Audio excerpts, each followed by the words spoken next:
Welcome back to the Getting to Know Denver podcast, and we are on episode 142 today. And if you are in the school district, time to listen up, time to turn your ears on, because we've got some amazing news for you. As you know, we've been struggling with this affordability crisis for the last 4 or 5 years now. It's been challenging with rates going up, and a lot of payments. 75% of people can't afford the average payment today. And so we're going to talk about a program that Colorado just laid out there today that's going to fix that for the segment of people that are involved in the school district, and going to make this much more affordable for you to become homeowners. And it's a pretty cool thing. So with that said, we've got our special guest in today, our friend Alan Crockett with Fairway Home Loans. And we're excited to have you, Alan. Thanks for joining us today. Glad to be here. Thanks for the invitation, Landon. Absolutely. Yeah. So you were the one that told us about the program in the first place, that it was coming like a month ahead of time, which was kind of cool. So we've known about this and been excited about it. But do you want to give us like kind of the official name of what it's called and who it's going to help? Yeah, for sure. This is a product through CHFA, which is a very popular down payment assistance program in the state. What does CHFA stand for? Colorado Housing Finance Authority. And when you look at the other states, everyone has a down payment assistance program in their state. CHFA actually does a really good job. Their product is very, very popular, has a very large take rate, very well respected program inside of, people wanting to buy a home for the first time. Yeah. This product is not necessarily needed you don't have to be a first-time home buyer to utilize this new program, but the program is called CHFA Schools to Home. And it's designed to help teachers, people who work in the school district, the best people in our communities who sometimes they fall into that affordability crisis, and they need to be the people who are buying homes. Yeah. And this product actually is perfect for them. And a lot of times, these agencies come out with products, it's just a miss from day one. I don't believe that will be the case with this product. I believe it's a home run if you have anyone that falls into the category of being eligible for this product. So a lot of people are leery about does it have the bank's best interest at heart, or is it the actual consumer that's struggling with affordability that can't make bills? That's tell us a little bit about how that works for the consumer. Yeah, I actually don't believe the bank is necessarily the interested party here. The funds from this program came from the Colorado Land Trust. So this is a $150 million contribution to help make it possible for teachers to be able to buy and afford homes. So the bank is not the beneficiary here. If there's a beneficiary, it's the Colorado Land Trust, and they will benefit in time as people, utilize this program and then exit the program. Interesting. So worth reading just the definition? Sure, go for it. I've got it in front of me. CHFA Schools to Home is for any individual employed by a pre-K Colorado public school, school district, charter school, institute charter school, Board of Cooperative Education Services, or Innovation Zone who is classified as a full-time employee by their employer. Yeah, so and I think that's an important differentiation. Now, this is going to be marketed as something just for teachers, but truly, if you're a full-time employee of one of those entities, school districts, charter schools, you will be eligible for this program. So think of your counselors, think of the janitors, think of anyone who's a full-time employee of any of those organizations. That's pretty awesome. Cool. So what does it do for them? How does this help? Because we know CHFA, like with normal CHFA loans that we know, it's a grant. You get some down payment assistance, which is nice. You can buy a house for as little as $1,000. So it helps with the cash up front, but the payment was really high. How does this one help people, and how is it different than normal CHFA? Yeah, on most of the CHFA products, the down payment assistance is usually the most popular product gives you 4% to be utilized toward your down payment or closing costs. In this program, it's not 3 to 4%, it's a full 25%. Whoa. Yeah. 25% of what? Yeah, 25% of the purchase price of the home. So you're buying a $500,000 home, 25% of that. Not 2 to 5%. Not 2 to 5%. That's so they're going to give you 25% down payment. So like on a $300,000 house, we're talking $75K. Yeah. Here you go. Yeah, $75K. Okay. So, I mean, it's just massive, because now not only are you getting that reduced loan amount, you're taking that $75,000 off your $300,000 loan. Yeah. You're now taking 25% off of it and you're eliminating the mortgage insurance component. So it's a double bonus for these individuals. Which even on a $300,000 condo, and your mortgage insurance is going to be what, $300? No, I don't think it'd be quite that much, but $150, $200. It's material. Yeah. And just the reduced amount just makes that loan payment so much more affordable. So in that scenario, you're borrowing $225 instead of $300. That's you got correct. A couple $100 off for mortgage insurance that you're not paying, which is just foreclosure insurance for the lender, right? Basically. So you're saving on that. So that's a big time difference as far as affordability goes, and that puts people back in the category, I think, in a lot of cases, because you think about 2020 and 2021, right? In spring of 2022, we'll throw that in there. We gained 38% in about 25 months, right, during that time frame. So, I mean, for us, our average price went nuts, right? I mean, that's like, in a lot of cases, $150,000 worth of real estate that just went bonkers, during that time, and prices went up that much. So now this is kind of taking prices back for some people and making it more affordable because of what the state's willing to do. Yeah, I think when we look at affordability, lenders always like to say, oh, it's always because of interest rates, and interest rates went up. Yep. But affordability has two major components to it. One is the actual interest rate associated with your loan. And frankly, we can't do much about that. Interest rates are what they are, and frankly, they're in a great normal average. I mean, I don't like it when we spend all our time talking about something we can't control. Yeah. The second component, though, is the actual price of the homes. And that's where people have been crushed. It's been a double whammy for them. Yeah. Totally, because everybody's going to talk about lived through the 80s, like, we're in the oil crunch, I did 15% on my first house, and this isn't that bad. Okay, but your home was $42,000. Yeah. Grandpa. And those stories drive people nuts. Yeah. No one wants to hear that, right? No one wants to hear about rates, right? Yeah. I bet you walked all 3 ways home from school in the snow uphill, too.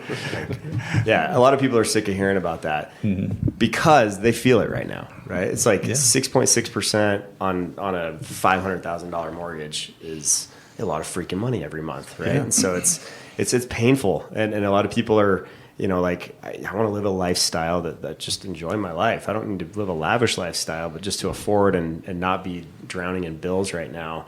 How do I do owning a home plus doing that? And that's the toughest part for a lot of people, I think. So this is cool. So 25% down payment. What's the catch? Really, the catch is when you actually sell the home. If you were to have used all 25% of that down payment, when you sell the home, the 25% of the equity, so not 25% of the sales price, not 25%, it's just 25% of the equity will be required at the payoff. So if you have $100,000 in equity when you sell the home, well, you're going to owe the amount, the 25% that they lent you for the time that you own the home, plus 25% of the equity gained. Got it. So the gains. The gains. Not correct. The total equity, but the gains. If there's no gain on the property and you sat in the home for 10 years, you're going to owe only the 25% that they provided for you at the time of purchase. Got it. But if there's a gain, they're going to take 25% of that equity. So some people are listening thinking like, well, nice when they give me a grant, but then they're taking it right back when I sell. So the real advantage is it's the payment. Right? That's the huge difference here is every month you're paying a mortgage payment that most people can't afford. 3/4 of the people can't afford. So if you now slide into that range of affordability on your monthly, right, then it's the same. If they're spotting you that money and saving on wasted costs like mortgage insurance, then they take that 25% back at the end of the day. You've been able to actually afford homeownership for the years that you were there. And you never would have got into a home if it wasn't the case for a lot of people, for a lot of listeners. I like to think of it this way. So if you were to be able to finance your home, and you could say, okay, great, I'm going to go get my loan at whatever it is, but 25% of the amount that I'm going to finance at 0%. Would you do it? Yeah. Would you take out a 0% loan for 25% of the purchase of your home? And I don't know anyone who would not say, heck, you go to Home Depot, you buy a stick of lumber, you take out a Home Depot card so you don't have interest for 12 months, right? This is exactly like that, only it's on steroids because your 25% is on a 0% loan. With I like this is where my brain is going. I'm not sure everyone would go this way, but a lot of what our first-time buyers are looking at, which is akin to this, is all I can afford is a condo, and it's got $473 of HOA, cash flow doesn't work. Now with 20-25% assistance, now maybe I'm looking at a single-family home. And now the equation on valuation gains over 7 years are totally different. And the odds that you sell in those 7 years and don't have some equity gain to offset is very low at that point. Yeah. Well, and it's getting you in the game too. Yeah. And I think it's important to realize this isn't just for first-time home buyers. Most of the CHFA products, from an affordability perspective, it's similar to a lot of our buyers. If you go out there and you run any searches and you say, okay, what are teachers making in the market today? They're making under $100,000. Well, if you're making under $100,000 and you're just trying to buy a $550,000 home in Castle Rock, you don't qualify for it. But under this program, $82,000 will get you a $550,000 home in Castle Rock. And you're right. Now it's no longer a townhome or condo. Now it is a single family home. Which, to put it in perspective, right, for listeners that are outside of our state who don't know our market, like $550,000, that's not, we're not talking about a massive house. That's lower than the median price. That's correct. Like our median is in the 635 range right now in our market. So that's not a big house. That's a starter home. Yep, that's a starter home in Castle. You can't even afford a starter home if you're making $100,000. Yeah, and to have a teacher making $100,000, they're probably on the tail end of their career. Or maybe leadership. Yeah, like a lot of superintendent, someone like that, principal, assistant principal, something. So is that worth? So you're a couple, you're two income. If one of them qualifies, then that's the loan. I'm sorry, I don't quite understand the question. How does this work with dual income? Yeah, dual income. Yeah, for sure. These do have income restrictions on it. Okay. Meaning we have to stay below 100% of AMI. Your borrowers don't need to your listeners don't need to listen to about that. Yeah. But yes, you can have co-borrowers on this. So I'm a school teacher. My significant other, he or she makes X amount. Those incomes can be combined to qualify, yes. Only one of the borrowers has to be an employee of the school district. Okay. And that's still fund. Do you opt out of the program by making too much money? In the high 100s. So, 175,000 is probably where you're going to start phasing out, depending on county, et cetera. So someone could buy a $750,000 house if they have dual income, household income, and still use this program quite easily. Yeah, quite easily. Yeah. Cool. So it's got a broader audience than just that single teacher who that's the only income that they have. Totally. It's definitely a much bigger product than that. Okay. So interesting. Sometimes you may have someone who's a secondary borrower who's just working at the school, right? Yeah. They're just working at the school to provide some basic income. Right. And you have a primary borrower who provides most of the qualifying. Yeah. No worries. As long as one person is a dedicated full-time employee, and together you're less than $200,000, plus or minus. Yeah. And the specifics there will be on a case-by-case basis. Right. Okay. Yeah. Well, I think part of our mission is going to be how do we get the word out to people in the school districts? So if you're a listener and you're in the school district and have an idea on how we can do that, we'd love to hear from you on how we can broadcast this and get it into the hands of people that can actually use the program. Yeah. And that's my mission too. I come from a family where my mother and father were both educators. We never lived in grandiose homes or anything like that, but we had a home. Mm-hmm. And to think about being an educator, the people who contribute so much to society and them being stuck in that affordability crisis with nothing to do, it kind of breaks my heart. Yeah. And so it's personal for me. It's personal because of my parents, my wife, et cetera. Totally. And the American dream was live and well for educators back then. They could buy a home easily. Back in the day with how things were, the numbers and how they shook out. Where today it's like you said, that's shocking when you said you're making $100,000 and you can't even buy a starter home in Castle Rock. That's crazy. Yeah. Now being able to move from a condo or a townhome into something like a single family home, which is going to appreciate more. Yeah. That was my big play there. Yeah. You get the cash flow savings mostly from an HOA that you're not paying, but that's really the offset. Keeping those from appreciating. Yep. So the ability to get into an actual starter home with this kind of affordability, with a chance to see appreciation, slam dunk. Yeah. Is there anyone working in a school that maybe wouldn't be able to do this? I think the most obvious thing would be like if you are a substitute teacher, and so we were to call in and say, hey, I know they work a lot of hours or days as a substitute teacher, but technically they're not classified as a full-time employee. Those people would not be eligible. But as long as the school district verifies full-time employment status, they're eligible. Okay. Yeah. Does that necessarily mean that they have to work 40 hours a week, or is that like, could they be 20, 30 and still be full-time? Most of the school districts will require a full-time contract, and so the full-time contract will generally require more than 20 or 30 hours a week. Okay, that makes sense. Yeah. Well, that's great. Do you have some examples of what the numbers look like as we roll through that for someone? Yeah. So I looked at that same 550, and I think, I don't know if I mentioned this or not, but the payment difference on that $550,000 home using this program, this school to home program, $3,150. If I move to just a traditional, same CHFA, same exact underlying entity, but they use just traditional down payment assistance, that payment jumps to $4,256. Oh, wow. Yeah, so you're $1,100 less, and that is a combination per month. Wow. And that's a combination of just that lower loan amount and eliminating the mortgage insurance component. So for some people, you're probably thinking, if you're listening to this, like that's what I need to be able to actually get in, right? Mm-hmm. And then other people are thinking, what could I do with $1,100 a month? Yeah. Like that's a family vacation in the summer. That's since you have your whole summers off, right? For a lot of educators, like you want to enjoy your life. That maybe that's a golf pass. Maybe that's something for your kids, like clubs that they could be involved in. There's a lot that you can do for $1,100 a month. That's pretty cool. And for the haters who say, yeah, I don't want to give up 25% of my equity, right? Mm-hmm. Well, just imagine what you could do if you took that $1,100 per month and you gave it to someone who is really good with money or super smart, and you said, okay, just take that $1,100 per month and sit on it until I sell this home.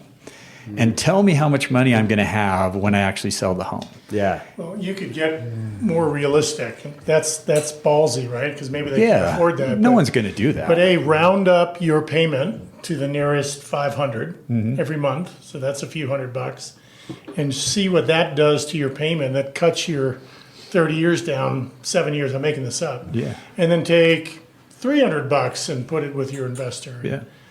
Crazy math, and now that's pretty palatable. There's $1,100 less. You're putting 500 of that to work in some way, and that's how you're creating wealth. Yeah. Home's creating wealth, and you're creating wealth. Yeah. Well, if you think about it, most of the time when people tried to eliminate mortgage insurance in the past, they would do some things like, hey, I'm going to have a first mortgage at 80%, and I'm going to have a second mortgage at 10% of the purchase price. Well, that 10% would come with an interest rate of 8, 9, 10%, whatever the second mortgage loan amount was. Mm-hmm. Well, now we're talking about taking a 25% second mortgage. It's 0%. That's 0%. That alone should be sparking commercials and different things like that. We buy cars, it's at 0%. Everything is just 0%. When was the last time you got a $100,000 loan at 0%? It's pretty incredible. Yeah, that's leverage beyond any capacity I can see anywhere else in the market. Yeah.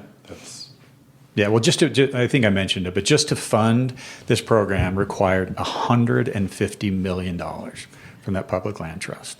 And they put it aside because that's how important it was for them to try and get this demographic into homes and address their affordability crisis. The statistics of having people that are working in the neighborhoods that they live in, now they're part of the community, they're raising your kids and educating your kids, like they're involved in all the local stuff, and now they've actually got something to plant and be in the community. That's just going to be a great thing for the school districts and the teachers.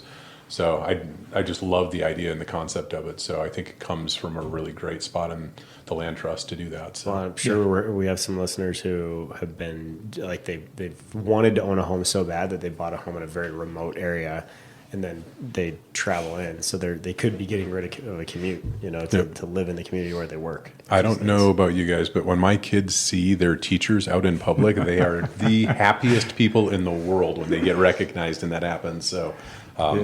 This will bring early days, granted my kids are a little older, we would go trick-or-treating and see at least 2, sometimes 4 teachers from the school. It's pretty fun. That's cool.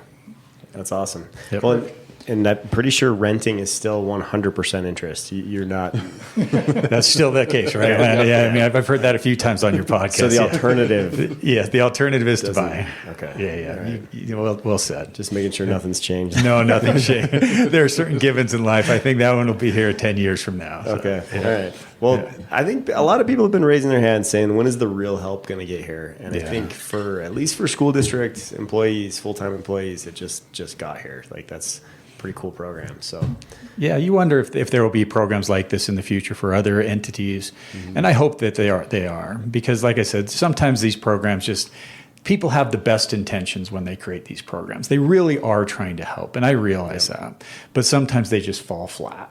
And I've seen program after program after program just fall flat. My money's on this one not falling flat. My money's on this one being a home run. I know they've got enough to fund, that $150 million sounds like a lot. It's really only 1,200 loans, right? Yeah, it sounds like that's more of the, not to get negative, but like the competition for these loans is going to be real. Well, right now, I don't think so much. I mean, 1,200 homes. Hey, we're a podcast, dude. We're like, This is like big time media, right? bring it off the hook. They could be all gone by tomorrow. So I certainly hope so. Nothing would make all of us in this room happier. But I mean, once those 1,200 are out, then basically the funds are going to have to come back in before they can go back out. So I do think the people who move quickly on this will find a nice reward for them. well, it'll be an interesting case study to track. So you run out of money. Why? Because you've given 1,200 people a home that couldn't have it. Yeah. Maybe we try to find another $150 million and do it again. Well, my thing is, if they run out of money and it were that popular of a program, something tells me they'd try and go find more money to fund these loans because it really is benefiting the best. Yeah. We've talked about the Nightingale programs, which is down payment assistance or discount for certain healthcare professionals. Yeah. That seems like a logical, Yeah. if this goes well. an Branch out audience- into them. Yeah. Yeah. Definitely. A little biased with a daughter who's a nurse. But. Yeah. Well, if you're listening to this, maybe riding your bike, who knows? Shout out to Matthias. But if you're listening to this or watching it and you are not a school district employee and you made it to the end of this is good. Like, think about your friends and your family members, because like, this isn't, maybe it's not for you, right? But almost everyone has someone in the school system, in their extended family or in their friend group that you can send this to. So we'd highly encourage you to share this podcast with somebody else who is someone who can benefit from this, that's a full-time school district employee.